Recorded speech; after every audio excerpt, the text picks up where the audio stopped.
edition of Raven's Voice. This is Tierson, and with me as usual, Zealous. Hey people, happy holidays. Happy holidays. All right, so we are continuing our five-part series, part two, looking at Gen 3 of Armored Core, aka the golden era of Armored Core. With this one, my personal favorite, maybe the best, maybe my favorite in the series, that is Armored Core Silent Line, or as I have a lot of fun saying, Silent Rhine. You bet. Silent Rhine. Oh boy, what a standout in so many ways. This is a great one. Like we said in the past episode, Silent Line really is just a direct expansion in so many ways. Normally you'll get tweaks and such, some minor changes or some major changes to the engine. This is just a direct, all right, you liked what we had in three, here's more stuff. And in just about every way, more missions, more parts, obviously, a very what three had was which was a very small addition to left-handed guns. They really explode on this one.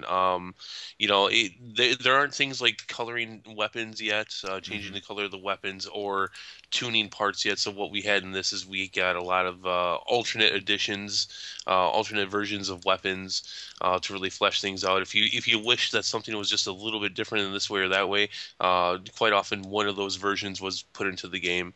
But there were some new additions. I want you to go ahead and cover those, Ellis. Yeah, we did. This is the fun part about SL, especially just for the parts. One of which was this is a fun one. I think Bladers really got into this one.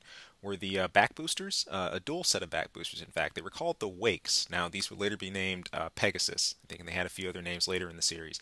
But these provided a lot of extra boost potential and just good speed. Now, obviously, a lot of drain that came with those too, but a really cool addition.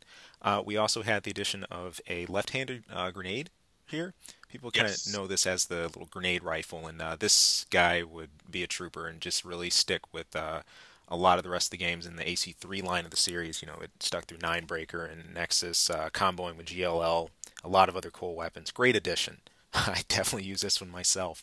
Another one were solid shields, just the real development of these. When I think of solid shields, especially the handheld, I think of combining those, with the extension shields as well. You could make some unbelievably sturdy designs against anti-shell and just take grenade rounds like a champ.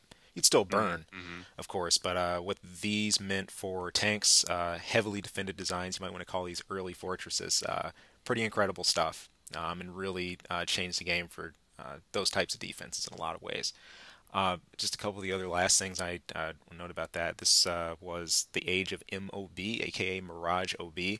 Mirage OB cores became very popular. Namely, there were two that were released that got a lot of attention. That was the MCL SS Ray, later known as the Helios core. In later versions of AC, this had the blue overboost trail to it, for those of you that remember, and it was like a lightweight core. And there was a beefier core called the Atlas. I believe it was the 008 in Silent Line. And while slower, it provided a lot of efficiency.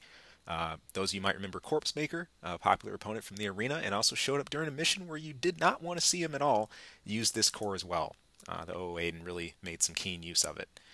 Um, Other little additions, you had a dual nade back unit, which is cool. We had a lot of other additions there, and then, the part retools, as we've kind of touched on. You'd be given a part or a rifle, and you'd have a recolored version of that part that would have different stats. It could have different ammo, extra attack power, faster rate.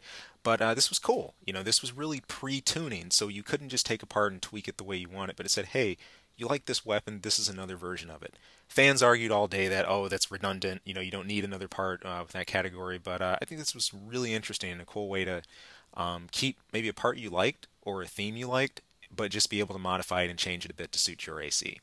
So. Talking about the cores a little bit, Mhm. this gave us the addition of the solid EO core. Mm, solid point. And I think solid EO core is that linear core comes to mind. Cleric would reference this one a lot. He really enjoyed it on his heavies. But yeah, again, the keeping up with the theme of the EOs. Not the most accurate things in the world, but so much utility and ways to add firepower to your AC. And those of you who weren't into the high-speed game, wanting to overboost and everything. So options abounded. Um, We were talking about this before we started recording. I don't even remember if we came up with a conclusion. Was this the introduction to part pickup? It's funny. Our memory is kind of, murky about this one. I believe it was, due to where things sat. This was kind of funny. You could do handoffs in a sense too. For those of you who are not familiar with part pickup, when you drop your parts, if you turn this mode on, for verses, your parts would appear. There would be, I think, like a small green line and then a name, like back unit or like left arm unit, in green text that would highlight the weapon that was on the ground. And if you went over said weapon, and you could actually go to equip it, which I believe was with O, but you could actually pick up said part that someone dropped, and if you wanted to go play musical chairs with GNLs or LQ15s or whatever else you had, you could do it. But this was a feature that just kind of came and went. It was here, certainly during SL, but it just really kind of faded. We had part breaking later in the series. We had weapon breaking, but this one just, it didn't endure. It really didn't. I can't think of any good reason for that either. Mm. No, if anything, I thought it was a pretty cool and like a fun mode. Maybe, there could have been like an aesthetic argument if people say, how are you gonna snap and equip a AC weapon that quick, mid battle? I think that's kind of minor complaint against it. It was fun, okay? It was a lot of fun to do. Yes. And, I think that's what this title was all about. On top of giving us options, there was so much freedom in SL, not just with your AC and your design, but in terms of mechanics, and movement and just what you could choose. Some options were still pretty obvious in stone. The CGP rods, an incredible generator that, well, there wasn't a huge reason to deviate from, but even still, just tons of options. And this one was so well received by the community as a result. I think there's a strong argument for saying tournaments in the competitive scene were at their height during Silent Line. Oh yeah. So the most events that I can personally remember were for SL, and really when I got into this version, the tournament season and everything. And it wasn't something just for the Midwest. This was the West Coast. The MOCs were very hot during this time. There was some East Coast gatherings too, and just a great time. Many, many good memories. Lots of great players met. I'm sure lots of friends unmade with arguments about op intensify and everything else, but Mm-hmm.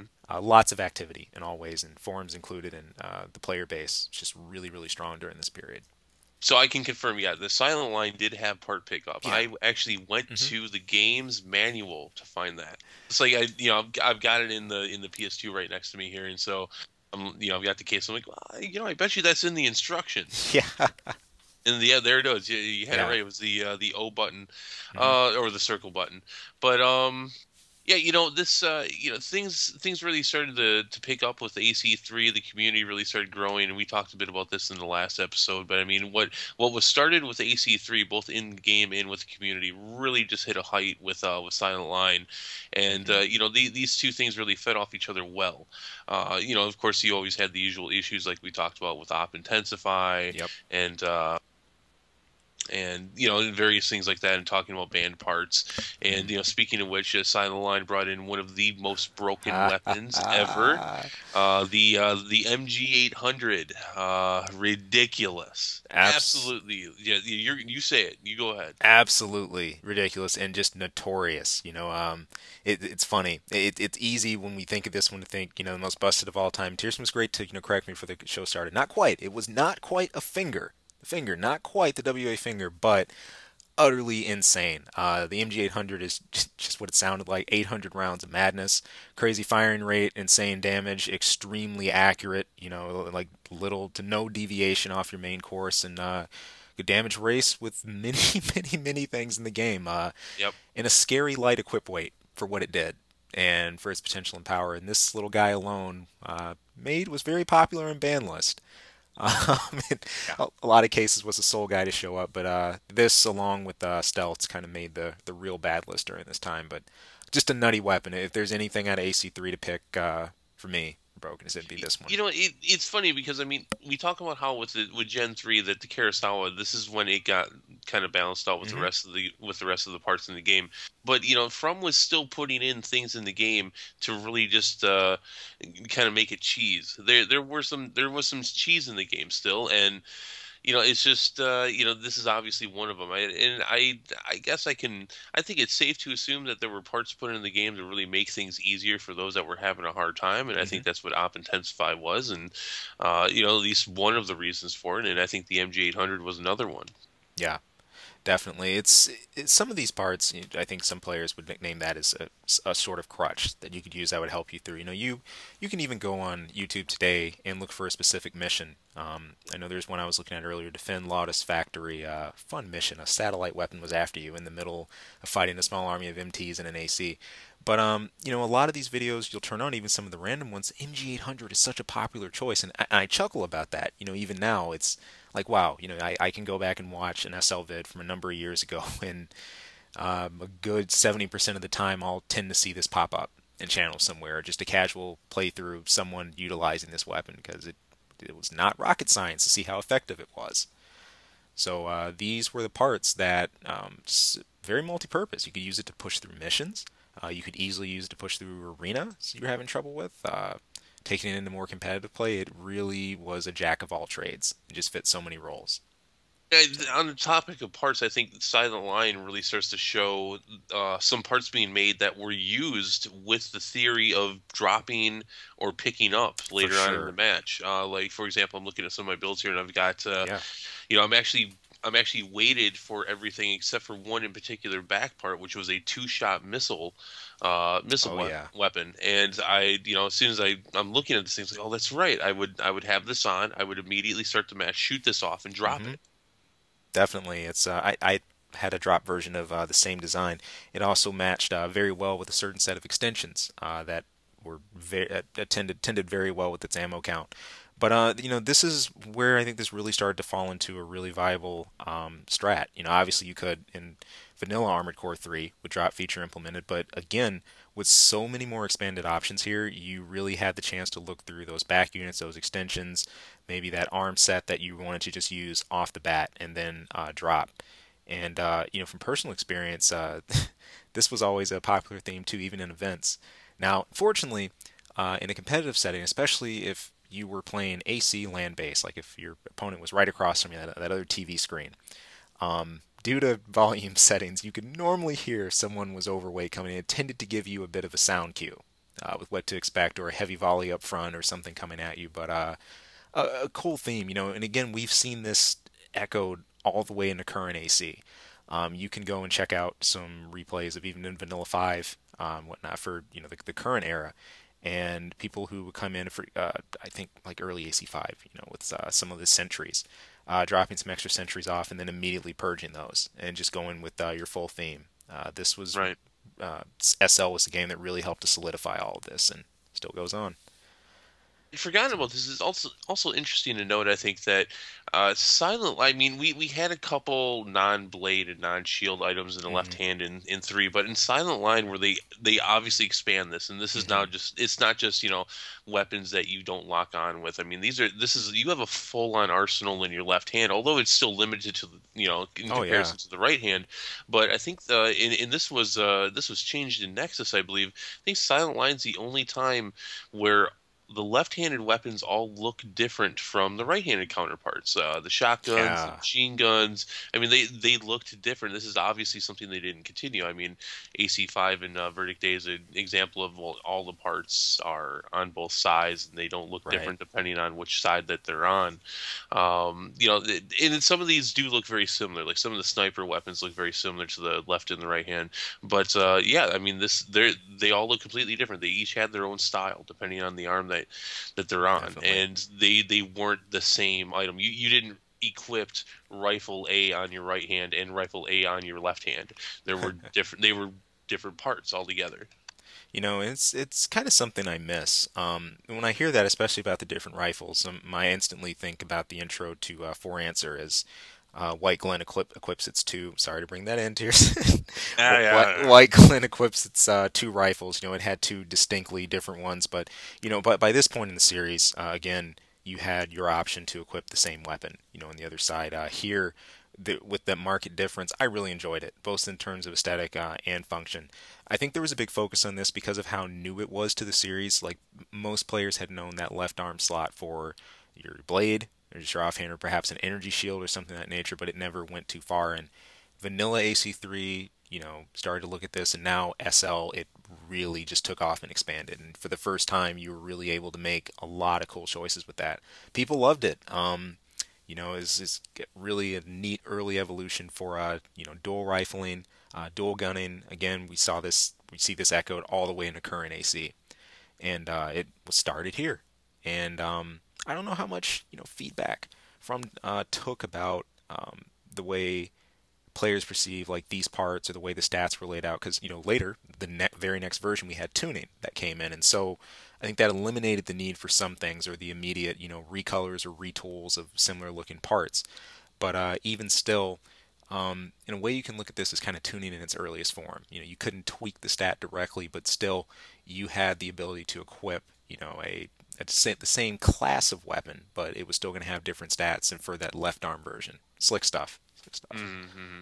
Well, and we talked a little bit about the cores, but a lot of the additional core parts that were put into the game really just very cool looking, and I think they really they Yeah. allowed to fill the gap in some. You didn't have a lot of variation in AC3. I mean, you had five different leg types, and they were kind of across the board a bit, but in some cases there was quite a bit of a range between what one leg type was to the other. And Hmm. here you had a lot of new parts closing the gap on that and really just giving you a lot more variety, which of course, when it comes to Armored Core, variety in your parts is what it's all about. Oh yeah. Oh yeah. And it's funny. As a lot of players say, as optimal as Mirage OB and things like that were, there was by all means nothing barring you from still using other things like the Nair core that were a really good lightweight overboost back in Armored Core 3 and some of the others. There was still room for that experimentation or what would fit your design and playstyle best. The one thing with all these themes that we're kind of starting to cover, the one thing that really harmonized Silent Line for me as a player was I really view this as the AC. That was your chance to make your expression. And AC has always been all about that, but I think you could do that with SL to the most artistic point. Like to this day, my favorite version of my staple I ever made was in Silent Line, and it's always a joy to go back and play it. I felt in this game I could finally achieve all the bells and whistles I was looking for. The speed, the defensives, the attack, the weapon loadout, everything about it was able to sing in a great harmony, and that was due to the tools that were given. And in just a really cool way, you didn't feel limited in this game in so many ways. Plenty of energy. Obviously during this period, lockboxes were large, especially if you used a WS. Having to narrow down your tracking field wasn't as big a deal. There were still your ND lock types for those of you that enjoyed them, but there was just a lot more freedom, in that regard for those things. And heat was there, but it wasn't burning into your energy at this point. You just go into an AP burn and have your armor melt instead. And Yeah. so, That was coming soon, though. oh yeah, oh yeah, and oh boy, no, a lot of people did not have fun with that when it did bite No. into your energy. So, So, man, in something that was added into this, and I did not, I played with this long enough to say I don't want to mess around with this, yeah, which was the ability to make an AIAC. the options that you had for AI here were a lot of fun. You could basically make an AI and help program it for a lot of things. I mean, I still have a couple of saves today. People who made some really, really, really efficient bladers, really powerful blading AIs, or people who would design an AI to mimic their gun patterns or their main, like similar to their main theme. The coolest ones I saw were the bladers, though. It took a bit of time to really train these and really get a hold of it. I felt that I never even got a true full grasp of it. The depth of going through the process and actually getting all the blade tracking to pop perfectly and things to work. But if you really dedicated yourself to this, you could really make some really fun things. Took a bit of working, a bit of tweaking, but Bit is right. yeah, hit or miss. I think with some players, if you dedicated yourself, it was really cool. And if you still have those old saves in some of those old AIs, keep those around. By all means, some people upload those. A lot of the times people grab like an 100% save if they're interested in just checking out the features of an AC they miss. But one thing I don't see are the AI pieces of data uploaded, like for PS2 saves. I don't know. I don't know. I mean, I didn't even remember that this existed until we were talking about it. Yeah, but here it was, and it's kind of neat, to look back on this. But just another critical turning point here for the series. And if I recall, you could even bring your AI in for SL and use it for team play if I you think wanted. you're right, If you but really, most people would not put the time and the no, effort into learning how to do that. Like, this is cool. I always like the fact when they try to throw this in, and every once in a while in the series, like, oh, here, build your own AC, and as far as like an AI or something. And I think part of the reason for this was so that people could have a simulated fight against people that they know or something like that. I think that was the point behind it, because you could swap your AI saves with other people. In fact, I know at the some of the ACMM events that happened. But hmm overall, this is what it is. It's niche. It's always been niche, and that's fine. But right, it is what it is. AI. Like I said, I tried this enough to know that I didn't want to try it anymore. simple enough. Hit your head against the wall too many times. Oh no, I hit it enough to say, all right, screw it. Easy enough. And I think the important thing to note here, SL didn't, overhaul tons of mechanics that you had here. We're still running off the AC3 engine, and that this is natural with it becoming an expansion. But again, you have the same tightness, of control that you experience with 3 in terms of the gameplay and whatnot. But with all these things as they came together, even using the same engine, SL was featured a lot of best. And by best we mean things that we look back at SL for and we just say this was tended to be a pinnacle game for these things for certain reasons. One of those best I want to look at real quick in terms of mechanics, we hit on this last time. We talked about blade tracking. SL was a fantastic game for blading, arguably the best in the series for blading. Yeah, Um, actually, I don't think that is arguably. I think pretty much anyone who's played through the series knows that Silent Line plus blading equaled gold. you'd have your camp that hated blade tracking that would fight that to the blue moon, but nonetheless, Can fight all they want. they can go for it, but see where they get. Nonetheless, SL had I think, a really fantastic rendition of blading. Whether you're a Moonlight user or a Halberd user or whatever you tended to bring in, this whole system was very conducive to blading. There's plenty of freedom, plenty of boost power. Also, this was still the period where you could combine your boost and overboost without, putting yourself into a flaming wreck. All these things combined, along with just the blade tracking physics and everything, made it really interesting and always a lot of fun to watch. And plenty of room for expression. We had our parries that had come in, by that point too, and plenty of room, plenty of open room for this. The ACMMs had a blading specific tournament. It kind of became a real niche thing for a lot of the Midwest players. Oh yeah. And Blade, like we said in the last one, blading in the Midwest was huge. oh yeah, I know there's been fans all over the country, all over the world for it, but I mean, if you were around in that time, you knew that the Midwest had the most bladers. We, I don't want to say we kind of made it our thing, but we kind of did. When you had questions on blading, when it came to the pros for bladers, most of them came from the Midwest. So this was just kind of known. So yeah, we would have a blading tournament, and then we'd have kind of a free for all event at the end of the night as well. So yep. And again, we had chances to mix non-op and op-I together, or divide them in their separate arenas.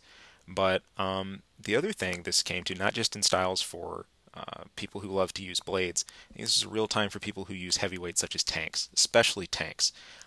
SL was really the best game in the AC series for jousting tanks. Hands down, I can't think of another game in the series that did for it's it just what this game ironic did. that tanks would find a place Yeah. in blading. That's where their best place was. Well, it's interesting with the joust. Well, let's put it in context too. The jousting tank would commonly use usually one of 3 things I tended to see. You'd have like a G&L, or you'd have the LQ-15, or you'd have the chain gun 300. And chain gun jousts were a little different, just because you had to keep a solid beat in your opponent.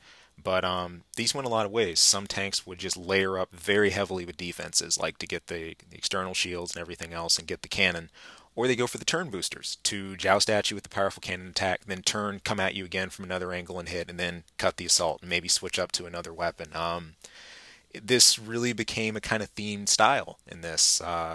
Players like, we had a lot of people that used it and just really ran with the theme. In your tank blader, would pop up here and there, but as far as like jousting and cannon jousting with tanks, that was a real big thing during this time. And if you were in the wrong AC to deal with it, or too tight of an arena, you were going to be in for a world of hurt. So Mm-hmm.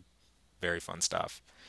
Um, Well, you said something a few minutes ago about how Silent Line really was, and I think I said it too. Really was just the mechanics of the game didn't really change. I mean, this right. can be no more evident than when you load up Silent Line, and I had forgotten about this. Hmm. You load up Silent Line, and literally the interface is the same. I Yeah. thought despite the fact that 10 seconds previous I had just put it in Silent Line, I thought I accidentally left AC3 in the PS2. I had to go and look again. I'm like, no, no, no, that is Silent Line. It just threw me off. I mean, that's what I get for not playing it for forever.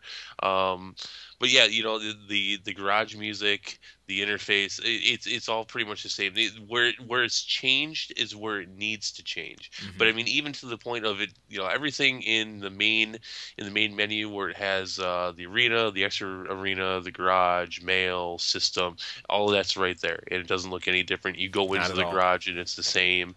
It kind of funny, not that it was a bad thing, but I do think, and you'll have to correct me if I'm wrong, because there's two games there's one that I haven't played, which is For Answer. I do believe this is the only time the interface doesn't change. In fact, I think no, no, no, I'll take that back. The AC1, A Hmm. Generation 1 didn't really change much, if at Hmm. all.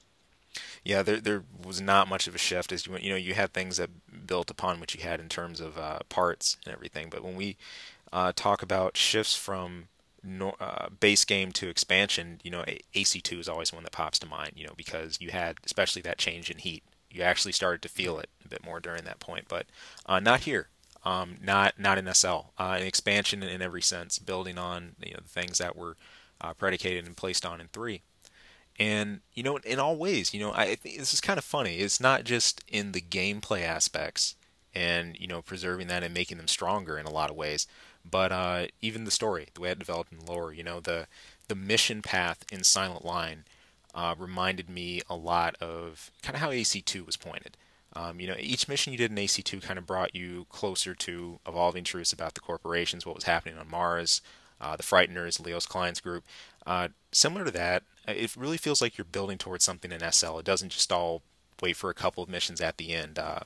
The whole idea is that, well, okay, we've followed from AC3 now that mankind has finally emerged out of Laird, starting to colonize the surface again, and there's this region called the Silent Line that no probe, no scout, no one can seem to get past. Everything's eliminated that tries to come past it. So naturally, as a mercenary, you're the one that ends up checking out a lot of these dangerous zones and seeing what's the truth behind it. And each mission really builds towards that. And you kind of realize you're starting to step on some dangerous ground when you run into some really powerful AI controlled units that have weaponry that you haven't seen before, can't be equipped on other ACs. And it's a really cool build, all the way to the point where you get to the end and you realize that there's another Laird. That the spot where you thought you had liberated all of mankind from, that wasn't all of mankind. There was other Lairds. So that naturally gave you the question, how many of them were there spread out over the AC world at this point? And exactly where that would fall. And this was kind of cool, I think, for the whole reboot factor. With AC1, we had the defeat of 9 ball on the end of the controller, and people gaining their freedom that way. But this idea of multiple controllers or multiple AI systems to govern groups of people, cool stuff, and it was a lot of fun. The driest ending of the AC series, in my opinion, your cargo transport just flies into the sunset back towards the city. Yeah, yeah. That's it. It's all that happened. But still, I had a blast. It was a lot of fun, and had your good old super unit near the end, Ibis, also named Dove in the Japanese version. Weird, had like kind of like an androgynous voice, simultaneously like male and female. And switched to a different mode. It was mainly for cool factor. It wasn't really a hard boss to press through, but No, just plain cool factor. It no. was just a fun battle. This might have been one of the easiest bosses that Armored Core's ever had. It did not take you long to master how this guy worked. Yep. And this again is one of my complaints on these uber super armored armored core robot transformer bosses. It's like, okay, so you've now cheesed him out to where he's indistinguishable from anything else, even though you're supposed to be the best freaking robot out there. No, there's this guy, but in fact he sucks, because all you have to do is just learn how he does something for just learn his cheesy trick, and there you go. Yep. Very, very easy. Very. Very easy boss this time around. So it's funny. From an aesthetic end, it had a really cool look. It almost reminded me of the hover legs that you get from the end of Another Age for defeating Nine Ball Seraph, combined with a lot of the other things we've seen in this series. And again, back to AC2, Leos Klein's last inner AC that he uses once you defeat his hovercraft in 2, and it's that white blading biped that emerges out of it. It was kind of an alchemy of all those things, and just flat out cool in the cool factor, but not in difficulty. There were missions earlier in the game that were harder. We talked about Corpse Maker a little earlier on. There was the mission out, the desert mission, where you had to deal with an ECM storm that was disrupting your radar equipment, and you dealt with all the MTs there, and then you dealt with Corpse Maker to come in. And if you hung long enough, there would be a transport plane, well, a bombardment plane rather, that would come to give you a hand. It would hit you. It wasn't the most accurate thing in the world, but it was little touches like that that I think really added a lot to SL, made the missions a blast. You had that factor of unpredictability. You always got to look out for the AC you're going to get jumped by, in a lot of AC games. But here it was really fun because, especially the last half of the game later on, lots of different things happen. You were assaulted by a satellite weapon randomly at one point. Lots of different ACs, and it really all fell together and just made for just a fun title to play through. I look forward to each mission that I did. None of them really felt like a drag or drab at all. So. I think the thing for me when it comes to Silent Line is that I don't think there was a point where From Software got it so right. Mm. And I don't think there was a point where From Software really showed, as well as they did in any other game, that we really get what you're looking for, Yeah. and we're trying to deliver it as as much as we can at this point, with the game. It really it shined like that. Silent Line really spoke to the players, and I think that is a lot of the reason why, why the game soared with this one, and why people really just learned to embrace Armored Core in this point of the game in the series overall. Yeah, certainly. The resonance with the players, really echoed. Later on, you'd have this creep up again for, especially in JP side, there were events for the PSP, portable events. But this SL echoed in so many ways. It had a report later for PSP with different additions to it. Even musically, the way fans love this one. It's still one of the most remixed ACs that's out there today. I think Monkey Likes Daddy has just been driven into the ground, the amount of times it's been remixed, as well as the main SL theme and some of the others. And it's just a first on so many lists, and there's just a lot from it that stands out. And it means a lot, I think, both for the community and just AC as a whole, what it was at this point. And this was a real chance, I think, especially during SL and going from SL. A lot of fans were wondering, well, where from here? This was such a fantastic version. Where do we take things? And I think that's always a challenge when you get to such a height like this with anything. How to either develop said product further to better curtail that towards your target audience, to keep that hardcore crowd there, to keep people engaged, or how to innovate things, or how to combine, or to do some kind of combination of each. They had their hands full with that, I think, coming out of SL. As many challenges as there were successes. As we know, we'd go into Nexus, next, and a lot of fans took the changes rough with the heat, the energy, not having as much freedom and everything again. But for this period with SL, things just shine. I think the cool part, what AC has struggled with, is to find that amount of freedom you have with not just customization and using your builds and designs, but having that freedom without making it feel overkill. Like going to the level of some of the things we experienced in Armored Core 4 and 4 Answer. But it's amazing. It was definitely not as closed a system as, say, like Nexus, but not as open a system as 4 or 4 Answer. But it just struck a dead-on balance. There's obviously, it wasn't the perfect Armored Core a lot of people look for. There's still things, that people want to be improved or changed, and things that could have been better, but Online, online online for a play. big one, for a I big mean, one. and, that's part of the We were problem too, is close. that we're coming out of Silent Line, and it's like, all right, come on, where's the online play now? You're gonna give it Yep. to us in the next game, right? And they didn't. And then in the next game they didn't. And then in the next game they didn't. And well, at least not for us. No, we didn't. I believe towards the end of SL, we did begin our community buzz about X-Link Kai.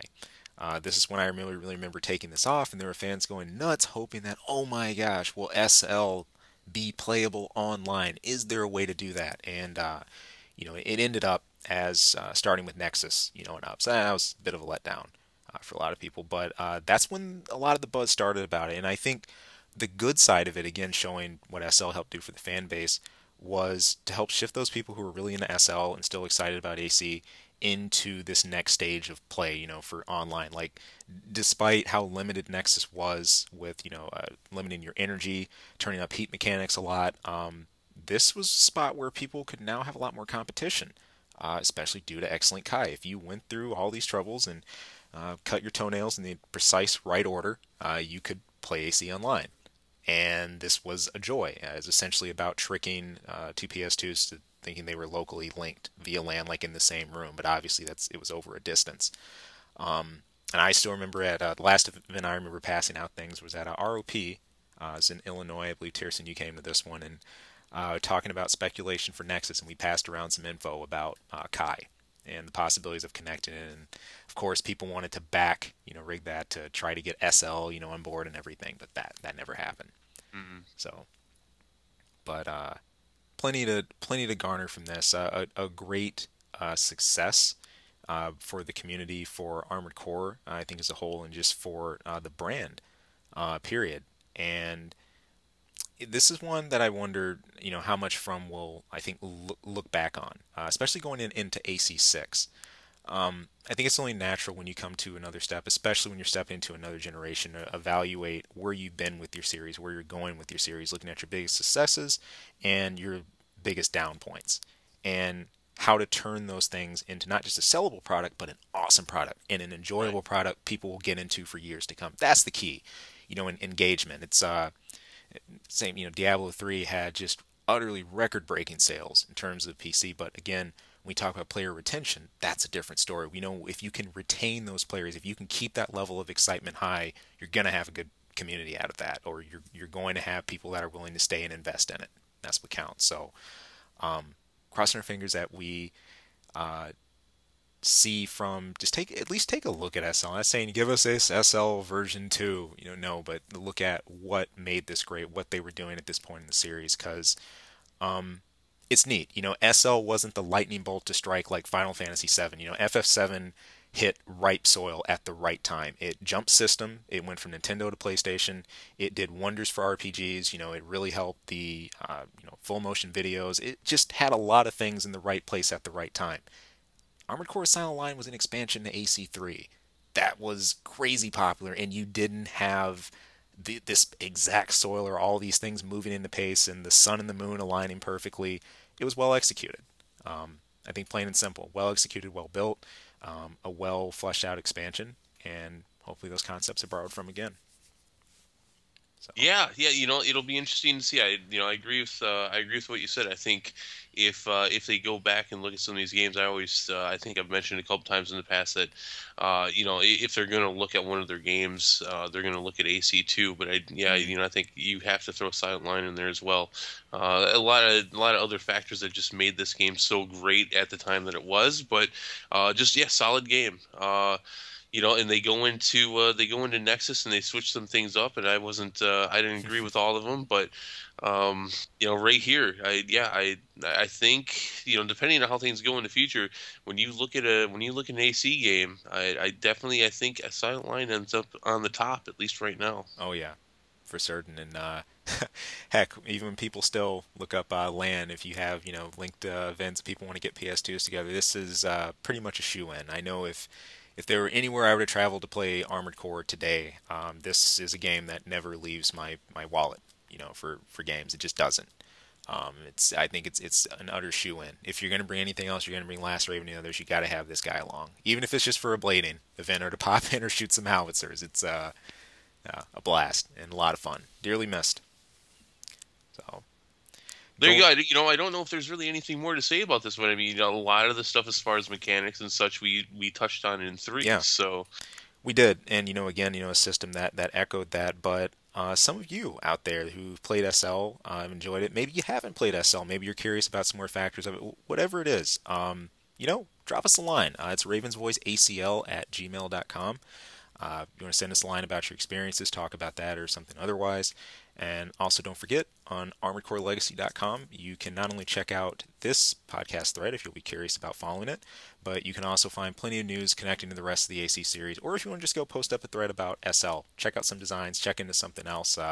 It's always fun kind of tapping into community memories about this game, or what people got out of it, or what they felt they took away from it, and the things that AC did for them at this time. So plug in. We'd love to hear what was your experience for it too. always. So, but all right, well, I think that'll do it. I'd say so. I think we're going to wrap up here. So for our next show, we're going to be focusing on Armored Core Nexus. We are still in the AC3 era. This is Nexus. Nexus. No, wait, how did it go? Armored Core Nexus. Yeah, had the old guy. Yeah, Armored Core Nexus. It's also his Armored Core.